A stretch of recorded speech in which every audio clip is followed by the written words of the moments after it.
Doctor Arunkumar. Yes, good morning Vishnu. Good morning Vishmaya. വിഷ്മയ. Vishnu. Vishmaya. Good morning Rosh. Venkatesh. നമുക്കൊരു പാട്ടും തന്നെ തുടങ്ങിയാലോ? ഗംഭീര പാട്ടായിരുന്നു. രാവിലെ എന്താ ഒരു ഫീൽ ആയിരുന്നു അറിയോ? രാവിലെ TV ഓൺ ചെയ്ത് ഞാനിങ്ങനെ കേട്ടു. ഇന്നത്തെ അതിഥി ആരായിരിക്കും? നമ്മുടെ സർപ്രൈസ് അതിഥിയാണ് റോഷ്നിയും വെങ്കടേഷും എല്ലാ ദിവസവും കൊടുത്തുകൊണ്ടിരിക്കുന്നത്. ഇപ്പൊ കേരളം രാവിലെ TV വെക്കുന്ന സമയത്ത് നല്ല പാട്ടുകൾ കേൾക്കുന്നു, നല്ല വാർത്തകൾ കേൾക്കുന്നു. അപ്പോൾ ആരാണ് അതിഥി എന്ന് നോക്കിയപ്പോഴാണ് മനോഹരമായ ശബ്ദം. അപ്പോൾ അത് കേട്ടോണ്ടാണ് രാവിലെ കാര്യങ്ങളൊക്കെ കഴിഞ്ഞതും ചായ കുടിച്ചതും ഒക്കെ ഗംഭീരമായി. നമ്മുടെ ദീപു ചോദിക്കുന്നുണ്ട് വിഷ്ണുമായ താരാപഥം ഒന്ന് പാടുമോന്ന്.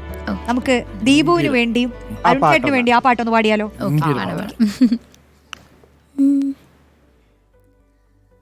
താരാപഥം ചേതോഹരം പ്രേമാമൃതം പെയ്യുന്നിതാ നവമേഘമേ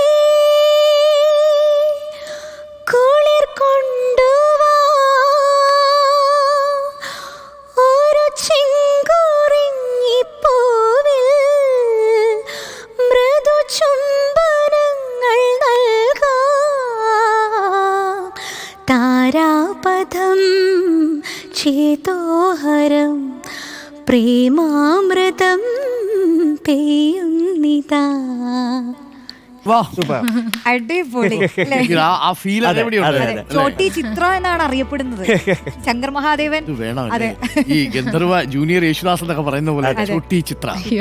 ഇനിയും കൂടുതൽ കൂടുതൽ അങ്ങനെ അറിയപ്പെടട്ടെ കേട്ടോ വിഷ്ണുമായ. ചോട്ടിയല്ല, ഇനി ബഡാ ചിത്രയായി മാറും അല്ലേ? അങ്ങനെ വളർന്ന് വിഷ്ണുമായ നമ്മുടെയൊക്കെ അഭിമാനമായി മാറും. അപ്പൊ നമുക്കൊക്കെ പറയാൻ പറ്റും നമ്മളുടെയൊക്കെ ചാനലിൽ റോഷ്നിയുടെയും ഇംഗ്ലീഷിനെയൊക്കെ കൂടെ വന്ന് വാർത്തയ്ക്കൊപ്പം. വാർത്ത വായിച്ചിട്ടുണ്ടോ? വാർത്ത അങ്ങനെ വായിച്ചിട്ടില്ല, സീരിയസ് ആയിട്ട് ചെയ്തിട്ടില്ല. ഏഷ്യനെറ്റിലെ സ്റ്റാർ സിംഗറിന് വേണ്ടിയിട്ട് ഞങ്ങൾക്കൊരു കോമഡി എലമെന്റിൽ ഞാൻ അഭിനയിച്ചിട്ടുണ്ട് വാർത്ത വായിക്കുന്നതായിട്ട്. ആണോ? മിക്കവാറും ഞങ്ങളെയൊക്കെ ഇങ്ങനെ ഭിത്തിയിലൊട്ടിച്ച് ട്രോളായിരിക്കുമല്ലോ.